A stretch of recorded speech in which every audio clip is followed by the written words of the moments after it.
Without memory our lives would be a dreary waste, the past would be a blank, the present a fretful and perplexing hour. Without a recollection of the past we would find very little encouragement in looking into the future. With the storehouse of our memories well filled with past events, many pleasant scenes of our past lives are brought in review before us. Even our sufferings and disappointments, when recollected in connection with the relief that may have come to us, and our deliverance from the apparent accidents and dangers to which we found ourselves exposed, all have a tendency to encourage us for the future. A recollection that the same or similar help may come to us in the future that sustained us in the past will enable us to move forward in the struggles of life and trust in the same powers and forces for protection that sustained us in the past. All persons are endowed with this faculty, but some in a much higher degree than others. While there are natural endowments and some have much better memories than others, it is undeniably true that by neglecting to exercise and cultivate this faculty it becomes enfeebled, while on the other hand, by a proper course of training and a systematic exercise, the memory may be strengthened beyond the highest conceptions of those who have not made suitable and systematic efforts in this direction.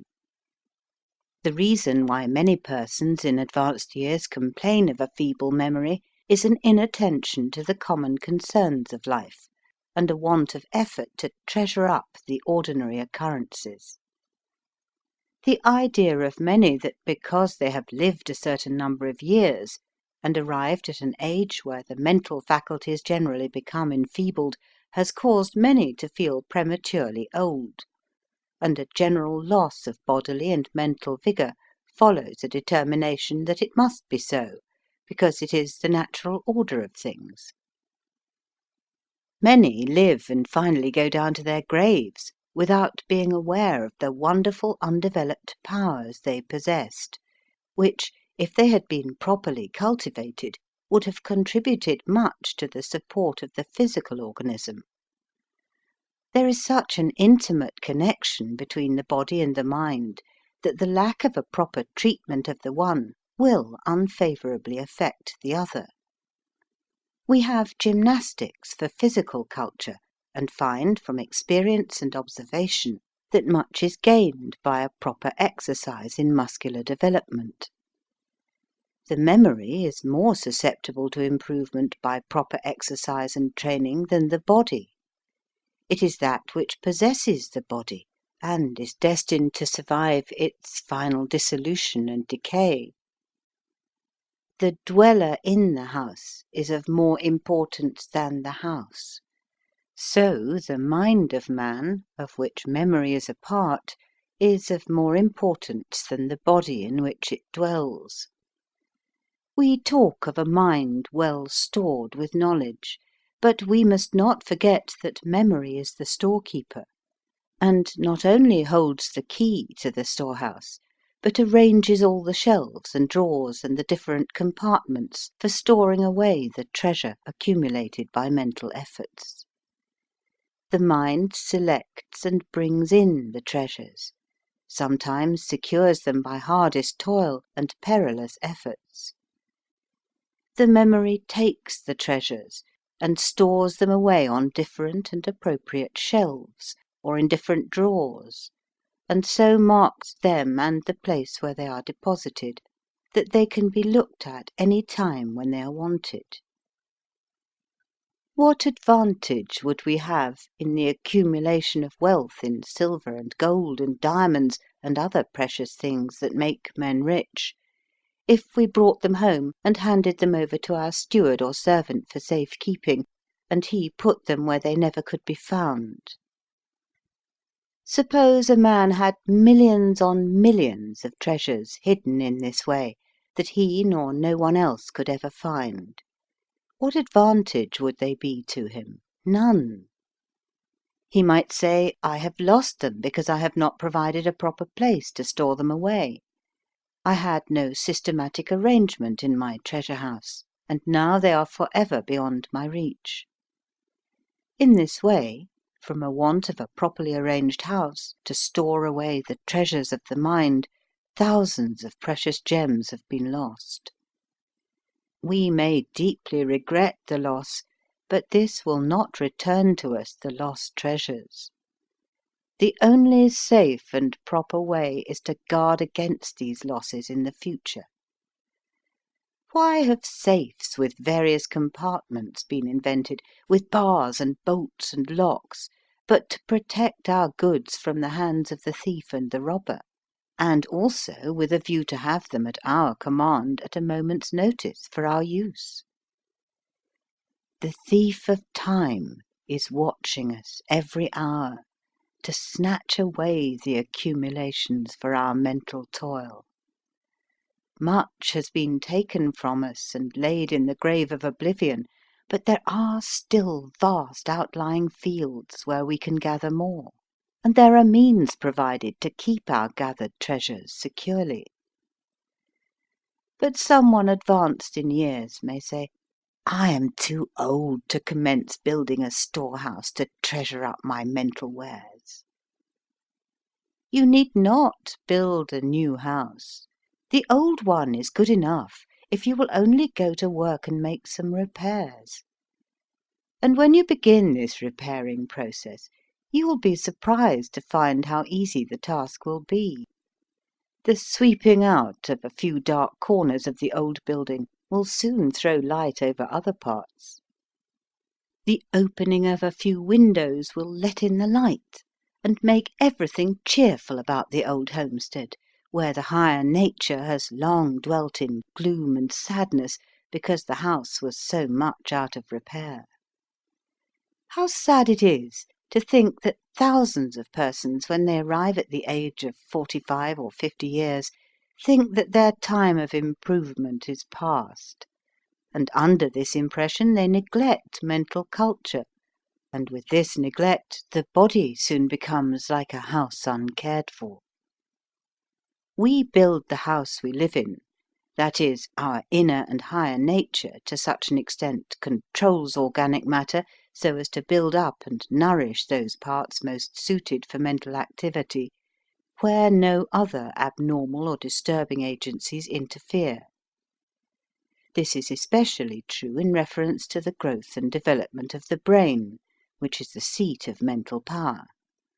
Proper training not only improves the mind, but enlarges the dwelling place where the mind resides, acts, and operates.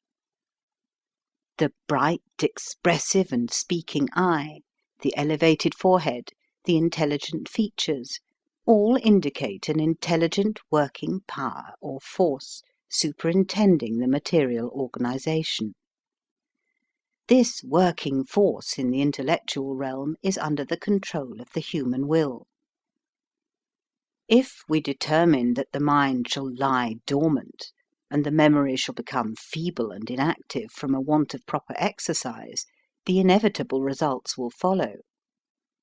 On the other hand, if we determine that the memory shall be retentive, and that the shelves in our memory's storehouse shall keep our deposited treasures, we have only to keep these shelves and drawers in good order, and have our deposits so marked and labelled as to find them at any time we may wish to use them. If we can not immediately find the key to unlock our repository and find the gems of thought and all the beautiful and useful things of the past, we must tie a string to the treasure and keep the string in view, and when we get bewildered and confused, we can follow up the string or wind it up into a ball till it leads up to our repository and to the very drawer or shelf where our treasures may be found. If we have many shelves in memory's storehouse and a great variety of different things stowed away, and these of different qualities, and require many strings by which to trace our way to our hidden treasures, we can very easily attach a mark or place a label on the end of each string, each separate mark directing us to the object we wish to find. There are many plain and simple things that the mind may be placed on and that the memory can retain, that may be well compared to a single thread, and by association of one thing with another, either from a striking similarity or dissimilarity, the thread may be followed by winding it into a ball or unwinding it from a ball. As an illustration of following up the thread, we will commence with a white woolen thread. The wool leads up to the sheep. The sheep is an emblem of innocence. Here we come into a large field. Innocence, playfulness, pastures, flocks, woolen garments, cold weather, blankets, carpets, and ornamented parlours. Or, if we wish to run in another direction, the thread will lead us to mutton, to a good dinner, to the dinner party, to the names of those present, to their conversation, and many other things we may wish to bring in review before us. A silk thread will lead us to the silkworm, the mulberry tree, the manufacturing establishment, the silk dress, the beautiful lady that we saw wearing it, her sparkling eye, her wit, her diamonds, her language, home, fortunes or misfortunes, all from the end of a small silk thread. A cotton thread will lead us to the cotton fields, the spinning and weaving, the factory girls employed in the mills, the great variety of cotton goods, the sails of ships, a trip across the ocean, the commerce of different and distant countries, the ties that bind nations in one common brotherhood. A linen thread will conduct us back to the field where flax grows, to the spinning and weaving of linen, to Irish linen, to the thousands of toilers who produce the beautiful fabric, to the weaver of the linen, to the rags of worn-out garments, to the paper mill that manufactures the rags to paper, to the beautiful white letter paper on which our correspondence to loved ones may be written. A hemp string leads to the fields, the rope walks where it is manufactured into cords and ropes, to the rigging of a ship, hauling and directing the sails, carrying the commerce of the world to their destined ports. A red or scarlet thread will lead us to something fiery or intense, ardent, high-tempered, wars and bloodshed, or such things as will incite or inflame the passions. A blue thread will lead one's mind up to the pale blue sky, in which the clouds are floating, and behind which the stars and planets appear to us to be pursuing their nightly march. We think of distance and magnitude, of time measured off by their revolutions, and in bewildering amazement we are led to the infinite power that controls and directs all things from an infinite purpose. A white thread is the emblem of innocence and purity. It leads us to the lily of the valley, flourishing near by the rose of Sharon. This will bring to the mind a train of beautiful and lovely things. How delightful in the stillness of the night to take hold of the beautiful white thread and begin to wind it up into a ball, or follow it back along the path we have travelled until we get back to the days of youth and childhood, and have the innocent amusements of our younger years pass in review before us. The tear of sorrow may start from the eye at the recollection of friends long since gone from us. But even this opening of the fountains of affection may bring relief in the hour of affliction. A black thread may lead us into the dark, but darkness is not always dismal. It is necessary for us as well as light. Long winter evenings bring us many comforts that we could not have under the rays of the burning sun. It is true we might travel along the line of a dark thread into dismal and gloomy regions, but we should always prefer to go along the line of the pleasant and the beautiful, to feed the memory on that which will give us higher views of our lives and destinies. The questions may arise in the minds of some: what will be the advantage of all this? What can I do without an active memory to follow up these different threads? We can easily see where the advantage of such a mental exercise is found. It is an effort to build up and strengthen the memory, or prepare the different shelves in this storehouse for repositories of our mental wares. Instead of leaving the mind a vacant blank and tossing restless upon our beds in the stillness of the night, we may start the wheels of memory running backward over the past, and stop at the different way stations with such delight and pleasure that we will soon be lulled to sleep, perchance to dream some pleasant dreams, and awake with better opinions of life than when our minds were blank and the shelves of our memory storehouses in a dilapidated condition.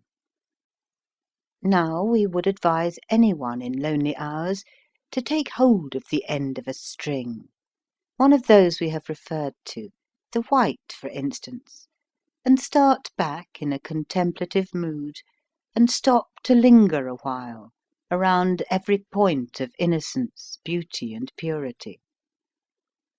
Then let it stretch out into the future. Follow it up and on until it reaches within the very gates of the celestial city. Or, if you do not wish to go quite so far just now, then take another thread and follow it along the line of which it is emblematical. Do not hasten too fast from one point to another. When you find some event in your past life, linger around it as long as pleasant memories continue to come up, in groups or single, and then pass on to other points. And in this way the scenes of the past will come up in succession as old associates that had appeared lost to you and entirely faded from your memory. To those who have never made an effort to recollect the scenes of the past by such associations, it will be surprising to find the mind pictures like beautiful panoramas pass in review before them.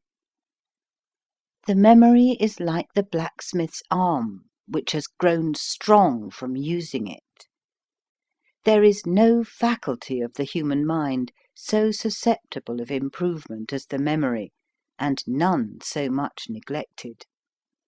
Some persons are naturally endowed with good memories, while others are deficient and must depend on culture for improvement. Before letters were invented for the purpose of recording the events of life and our historic narratives, the memory must have been much stronger than it is now. The transactions and constantly recurring events of life had to be carried in the memory instead of recorded in books. Many of the historical narratives now found in books of history, both sacred and profane, must have been preserved in the storehouse of memory for ages before they were permanently recorded in books now found in our libraries. There are many marvellous instances on record of extraordinary memories among the ancients. It would be out of place here to enter into a detailed account of the different prodigies of memory. Speeches were committed from once having been heard. Lectures, poems, and the most difficult problems the human mind can grapple with have been retained in the memory from having only once heard them repeated. But these are rare instances, and not a common inheritance of mankind. The amount of memory we have is a natural endowment, or a working capital on which we can improve to a marvellous extent. With every advancement we make, we increase our stock in trade, and add to our wealth which no thief can steal, and no wreck of earthly fortune can destroy. End of How the Memory May Be Improved by Adam Miller. Read by Ruth Golding.